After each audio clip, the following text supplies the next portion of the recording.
Hello, welcome to Art Online with Chrysalis. My name is Jenny McConnell. What you will need today is your art journal, a brush, some watercolor, and coarse sea salt.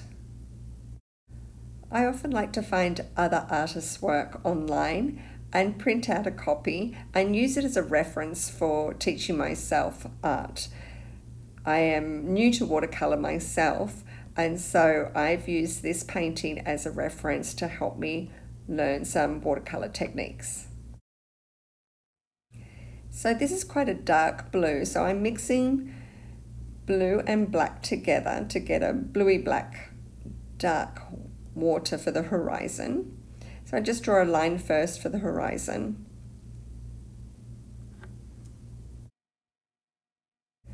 So I'm diluting my color quite a bit, especially when I'm using black.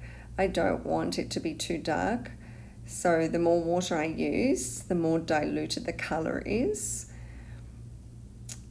I'll use a paper towel to lift color if it's getting too watery or too dark as well. So you can use paper towels to lift color. It's always easier to add color and layers with watercolor than it is to take it away. Here I'm drawing circles for where the waves, the white parts of the little waves are lapping there. And I want to paint around that white so that I can keep that white free. There's other ways of making white happen. You can use a special masking glue. It's a special product that you can buy at the art store that peels off really easily, and you can paint on top of it and then peel it away. Or you can use masking tape as a technique as well. Here I'm pouring a lot of sea salt. It's coarse sea salt, so it's quite chunky grains. And the reason I'm doing that is that I want to make this part, keep it white as well. As you can see, where the water meets the beach, it's quite white. So I want to leave that part white, but also sea salt is a very interesting technique to use to create texture. And you'll see what that looks like a little bit later. I'm adding more color around those white circle parts, and a little bit of green added to my blue makes that turquoise color, beautiful color for the sea. Because I have all this coarse salt down, it's harder to paint, so I'm dabbing my color.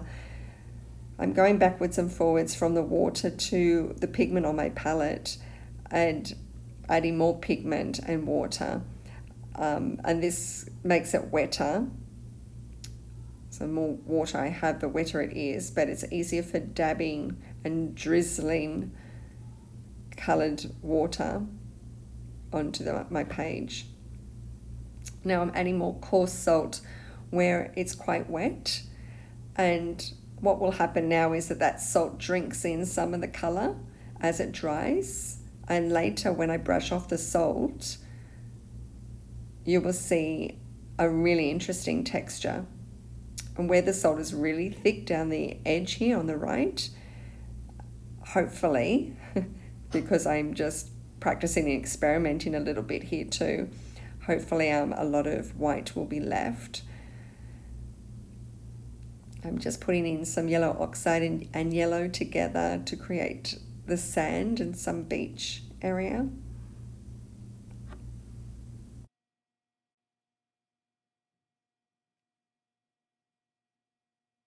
I'm also going to flick some of that turquoise onto my page just here.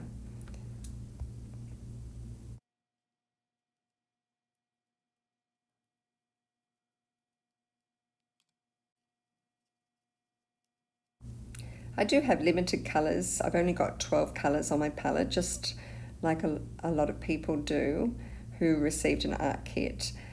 So I'm working within that. So trying to just dilute the blue to make really light blue. I'm diluting purple and blue together to make an interesting bluey purple look, which adds depth when we're using different colours together. I'm just popping in the darks right now because there's a lot of light in this page, in this painting as well.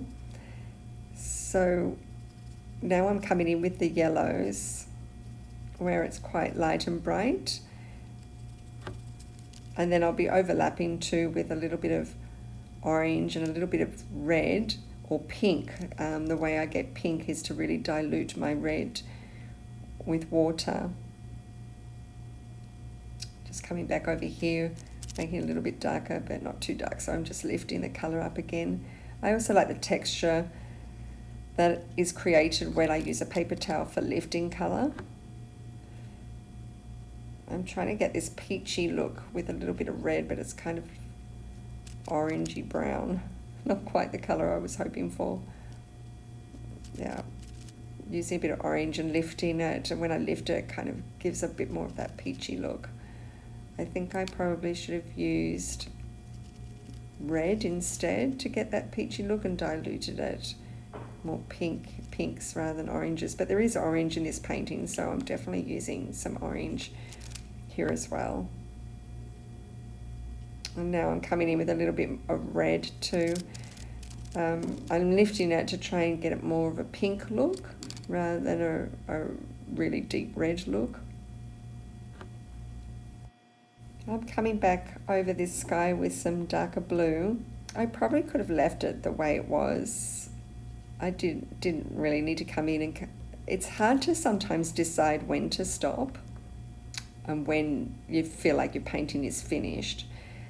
So obviously the more work I put into the painting, the darker it's going to get, because that's what happens with watercolor. You keep adding pigment, then it's going to get darker.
And make sure your painting is completely dry before you brush the salt away. I actually didn't do that here, and so I'm merging colours a little bit by taking this salt off.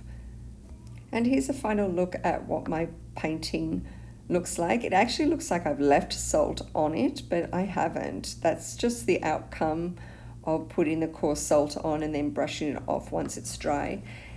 As you can see, it's pulled in lots of areas and created quite interesting patterns and textures. So the things that we covered today was layering colour by adding layers at a time, lights to darks. We use techniques for texture like using the coarse salt, and we're looking at light and dark contrast by using water to dilute and then adding colour later. I hope you enjoyed this art tutorial, and you'll come back and see us again soon. Bye for now.